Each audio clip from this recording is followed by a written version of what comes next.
Our speaker, Reverend Dr. Raymont Anderson, is on our core council, so we're very grateful to him for his sacred service to help us govern the center and to guide us also spiritually. And he is, you saw a little bit of his signing. He's a teacher and a sign language professional, and a minister many times over in many different philosophies, and also a PhD a few times over, and probably doesn't actually need any introduction. Please join me in welcoming Reverend Dr. Birthday boy too. This Friday, March 25th. The same day Batman versus Superman opens. Yes! They saved it for my birthday. They knew. So how's everybody today? Excellent. Remarkable. Still have this moment left. Take a breath. How is everyone today? No, I'm still, no. The last time I'm going to do this. You don't get this right this time, I got to go. How is everybody today? Great. That's what I'm talking about. So I have a question. I got an opening question I would like to ask. Now you can raise your hand if you want to. You don't have to. There's no stress. There's no pressure. Is there anything in your life that you would like to be different? Is there anything showing up in your life, whether it's family or relationships or job or money or health or anything at all, showing up in your life experience that makes you say, I would rather not. Yes. If only I could. I wish. But anything at all that you feel like, if I could change it. Yes. Oh, there are a couple of yeses? Yes. Okay, well, I'm included in that. So there are things that happen in our lives, and one of the greatest things to know is that we are not stuck, trapped, or bound by the appearances of the world. So there's this guy, you may have heard of him. Well, you probably know him by the name of Jesus, named Yeshua. So this guy at some point said this thing where he says, "Be ye transformed by the renewing of your mind," meaning change your consciousness. The moment we change our consciousness, everything in our life changes as well. Think it's not that easy, huh? Because a lot of people challenge me on this and say, Ray, it's not that easy. To which I say, okay, let me give you an example. Suppose you're in line at the metro. You know, you're going down the escalator and someone comes and rushes past you and bumps into you and they hit you in your side and it hurts. What's your first response? That is a question. Anger. How about the second one? Anger, frustration. There's something where it's like, and you may go, tourist, or something pops into your mind where anger or something shows up. But suppose for one moment you could glimpse into this person's mind and find out that they just heard that a family member was struck by a car. Do you now feel empathy, compassion, understanding? Nothing changed except what changed in your mind. Your mind now saw the other side of the coin and you were willing to forgive that easy. Why do we need to have insight into their mind or their heart to forgive? We don't. Because we never know what's going on in their mind, but we know what's going on in ours. So at any moment we can say, what Course in Miracles says, at any moment I can choose between this or this. One of these is discord, disharmony, frustration, anger, pain, illness, disease. The other side is love, peace, harmony, joy, absolute bliss. And it's a choice. At any moment we can choose this or this. But we can only do that if we know what's going on in our own minds. And far too often, most of us just go on our default setting. We just go. Many of you already have heard this before, but for those of you who've never met me before, have never seen me before, don't know me, I'm going to throw this out there just so you know. In 2012, I weighed 293 pounds. As a result of letting my mind fall from principle, I got depressed, I got angry, I got this side. And my weight, outward experience, outward demonstration, outward manifestation of what was going on in my mind. In my mind, it was, get away from me. I built an invisible force field in my consciousness, and my body said, oh, that's what we're doing? Then let me create a physical force field to push people away.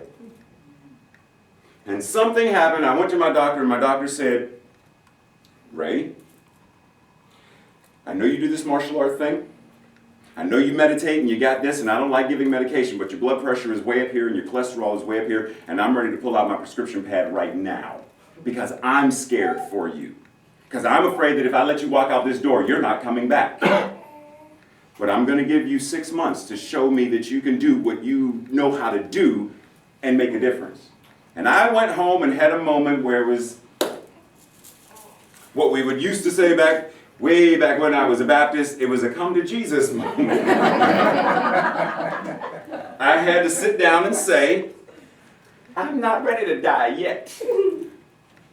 And this isn't me. I mean, even though I was almost 300 pounds, I could still do a split, but I'm like, don't laugh, that's not funny. The applause card will come up when it's time to laugh, that's not now. So, this isn't me. This isn't me. How did I lose me? Pause for a second. If I were to ask you, do you want to know God or do you want to know about God? Do you want to know about this place that you want to visit, or do you want to know the place you want to visit? Like, do you want to know about Paris, or do you want to know Paris? Do you want to know about Peru, or do you want to know Peru? Know it. You want to know it. It's important for us to realize that God is not this outside, Zeus-like, Odin-like, anthropomorphic deity. If you want to know God, know yourself. And most of us, honestly, being honest, most of us don't like ourselves enough to want to get to know ourselves. Because we judge ourselves on things that, it's funny, okay, so I teach a class on Friday night at the house out in Bowie, and the book we're using is actually my book. And on one of the pages in here, it's funny, as I'm going through my own book, I get to this page, don't laugh, I told you the applause card will come up when it's time for this. Y'all snicker anyway, Karen, calm down. So on page,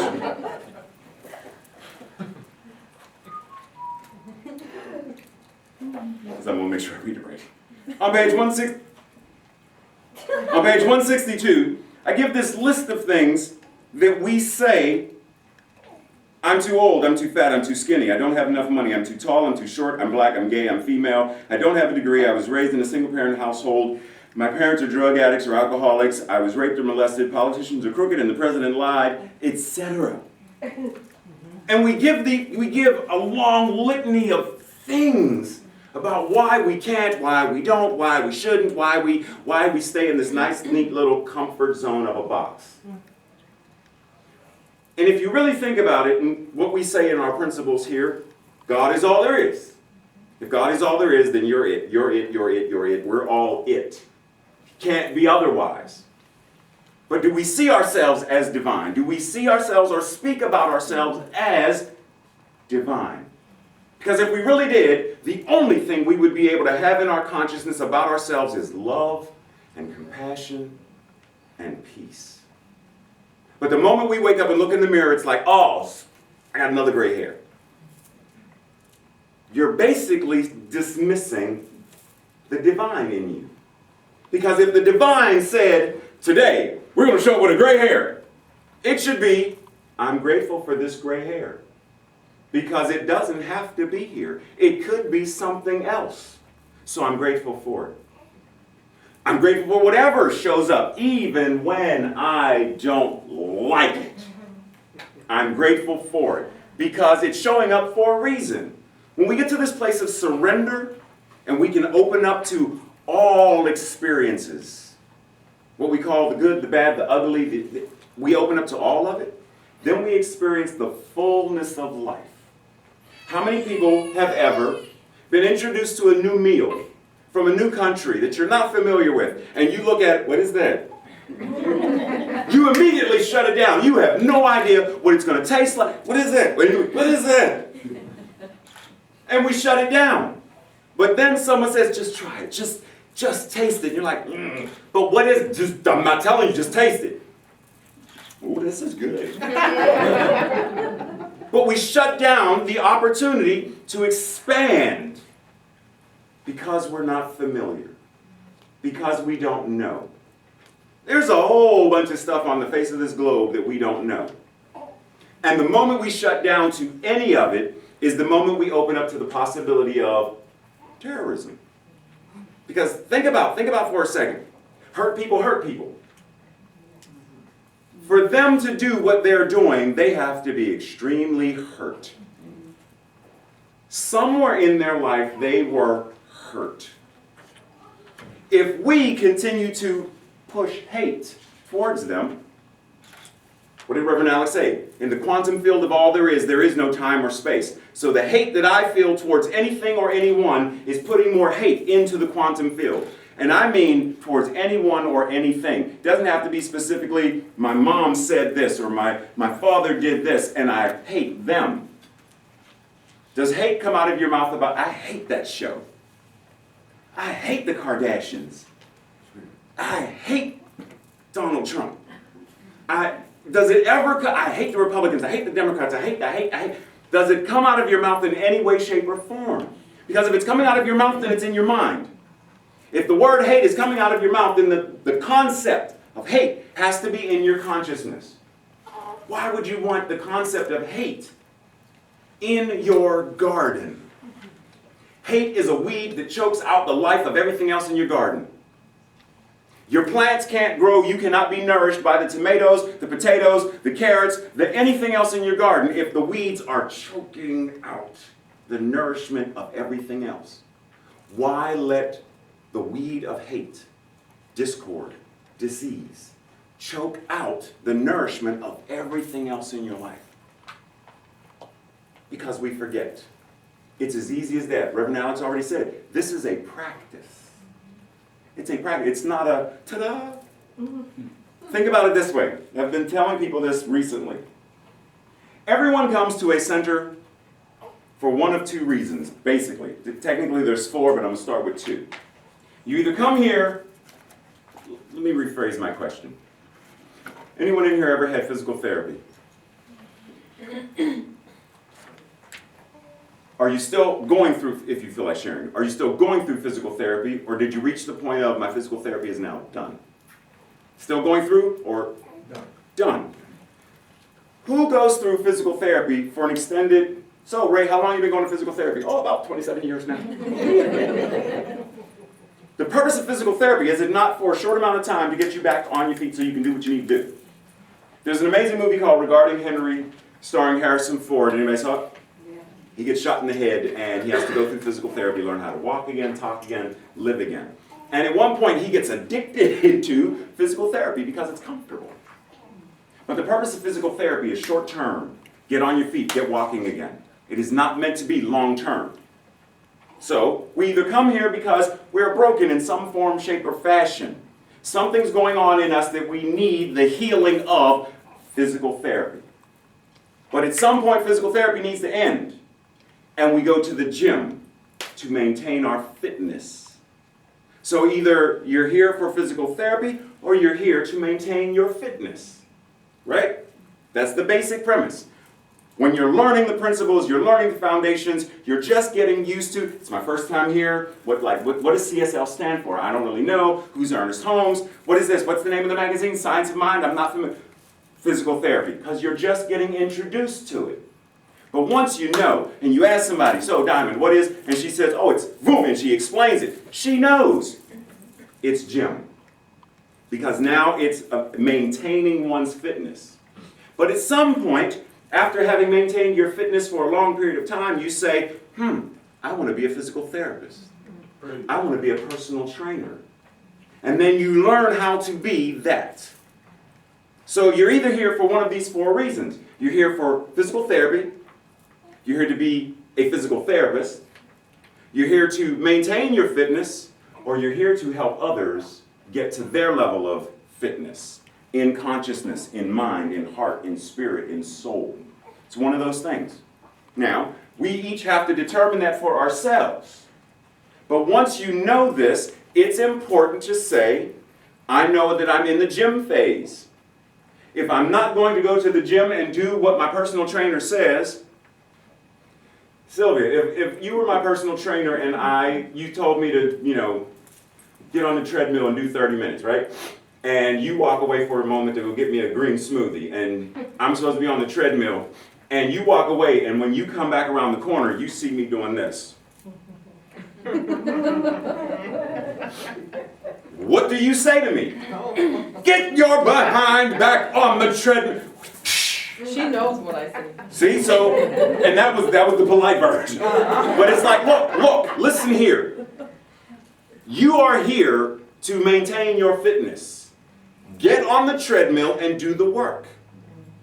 Otherwise, stop playing games.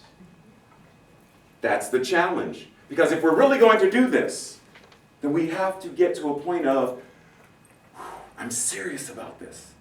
Because what we are thinking, what we are feeling, what we are putting in consciousness is shaping and changing our lives. One way or the other. So whatever that stuff was that we don't want to see or have show up or experience, on some level, we are tuning to the wrong radio station. We are tuning to WW7, I Really Don't Like My Life, complaining that they don't really play what I want to listen to. Why? Last week I told this story. It's in a book called, it's in a book by Dennis Kimbrough. I don't remember the name of it. Name a Napoleon Hill book that's really famous. Think and Grow Rich. So thank you for giving me that. I felt it in consciousness. Think and Grow Rich, but it's not the Napoleon Hill version. It's the Dennis Kimbrough version. He took it and tweaked it. And in there he tells this story about this construction worker who's up on the beam, and it's lunchtime, and he opens his lunchbox and he reaches in and takes out his sandwich. Ah! And his friends say, dude, what's wrong? What's the problem? Peanut butter and jelly. I hate peanut butter and jelly. That's Monday. Tuesday, whistle. Time for lunch. What's wrong now? Peanut butter and jelly. That's Tuesday. Wednesday, peanut butter and jelly. Thursday, peanut butter and jelly. Friday, peanut butter and jelly. Monday, peanut butter and jelly. Tuesday, peanut butter and jelly. His friends get to the point where they're like, look, why don't you just tell your wife to stop making peanut butter and jelly? Oh, my wife doesn't fix my lunch, I do. How many of us are doing that? How many of us, by our consciousness, by our habits, how many of us have ever said, I know I ain't got no business eating that donut. I know I ain't got no business doing this. I know I have no business doing, I really should make that phone call. I really should send that email. How many times do we say this stuff knowing that our higher self is calling us to a greater level of gold medal life, but we're content with a bronze? What Olympic athlete sets out and says, I just got in the Olympics? And Suzanne says, what are you doing? I'm running. And what do you want to accomplish? I want to get the bronze. No one sets that as their goal, third place. Everyone says, I want the gold. All 7,000 of them want the gold. There's only one. But in consciousness, I want the gold. So if it's in consciousness, then they're training every day, day in and day out, with the intention of gold medal. Every day, day in, day out, gold medal. Are we training with the same intention to have a gold medal life? Or are we content with bronze?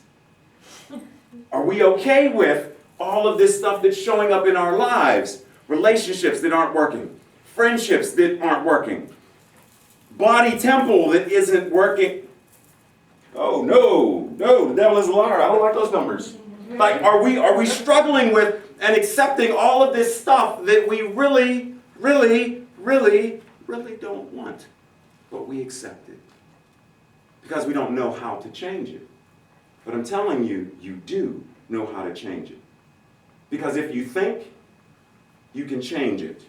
I guarantee, anybody in here ever believe in Santa Claus? Oh, you can raise your hand because I just stopped believing last week, so don't be ashamed, don't be ashamed. There ain't no shame in my game. So, do you still believe in Santa Claus to the same degree you did when you were 5? Now, I still believe in Santa Claus, but I believe in Santa Claus as an archetype. You asked the 5-year-old version of me, I would have fought you. Santa, what you mean Santa Claus ain't? I would have fought you to defend because I know I saw him last year. You did not. But in my mind, I believe I did. For whatever reason, I believe I did. But we change our mind. Get that? We change our mind. We change our mind about stuff all day long. You know, I was going to eat out at such and such restaurant, but I changed my mind. I was going to go visit my parents on such and such day, but I changed my mind. We do it all the time. Why do we not do it with the things that really matter? Our health and well-being. You know, there are six areas of divine prosperity that we should be like King Midas in. Physically, we should all be physically fit, beautifully and healthfully. Even when you're experiencing something that's just not quite, love yourself regardless. Relationally, we should be having relationships that are abundant, have friendships that, you know, ask somebody, so Ray, do you have any friends? Why not? That's what I'm projecting. If I know that I am worthy of being the friend of, that I am worthy of having an amazing relationship with, that I am if I believe it, then everybody else is going to have no choice but to believe it as well. It's the trust me, if I were to say, you see that? You looked. Now, it was just for the sake of the exercise. I'm sorry, forgive me. It's for the sake of the exercise, but because I looked and pointed convincingly, she did as well. Changing our life is just that easy. The moment you decide, choose to say, this is what I want. This is what I want to experience in my body, in my relationships, in my finances, in my spiritual life, all of it. It's what I want to experience. The moment we make up our mind, make up our mind. How often do we say that? Make up your mind, young lady. Young man, make up your mind. Choose this side or this side. Because the words that come out of our mouth are going to be based upon our choosing. The actions that we go are going to come from our choosing. So it's extremely important to say, what is your vision? Because the vision is the concept that you have in your mind's eye. What is the vision for your life? You ask people who do things related to businesses with people, and you have a vision statement. You have a mission statement for a corporation and a business. Do you have one for your life? If I were to individually ask each one of you, not with everybody else here because you're going to be shy, but ask each one of you, what is the vision for your life? What is the mission to make that vision come true? A vast majority of people, not us because we're the enlightened ones, but the vast majority of people have no answer for that because we don't think about it. We think about the regular, everyday, day-to-day living things. We settle for the bronze, the day-to-day, everyday living bronze. Vision, mission, the reason for being here, gold. But it starts in our mind. All of it starts in our mind. A gentleman by the name of, it's amazing that this man said this. Earl Nightingale said, which one do I want to do? All of us are self-made, but only the successful will admit it. All of us are self-made, but the successful folks are the ones who say, yes, I'm self-made. Because no matter what happened, what did Suzanne say, referencing Reverend Alex in the creation of this center? No matter what stood in her way. No man, no woman, no opposition, no thing or non-thing stopped her from manifesting what she desired and deserved in the creation of this center. Every single one of us has an option to have that same kind of fortitude, discipline, and perseverance with our lives. What do you want as a gold medal human who is also the I am, who is God, in human form? What do you want to show up in your life? Capture the vision. Think it every day. Gold medal athletes, how often do they train? Every day in, day out, nonstop. Many years ago, October 14th, 1972, a television show came on ABC, if I'm not mistaken, ABC, called Kung Fu, starring David Carradine. That show is what formulated what kind of martial artist I was going to become. Because it taught me that martial arts is not about that. Although that's good, it's not about that. Martial arts is about someone coming to you and saying, I'm going to fight you. This is what you must do. And being a Shaolin monk, it's, there is nothing to fight for. And the person steps, and they step back. I could take this envelope and harm you. But the martial artist chooses not to. The true martial artist chooses not to, because there's no reason to. I choose not to. But if you corner me, then I will do what I need to do to defend myself. But one of the things that they say in, and I love this, perceive the way of nature and no force of man can harm you. Do not meet a wave head on. Avoid it. You do not have to stop force. It is easier to redirect it. Learn more ways to preserve rather than destroy. Avoid rather than check.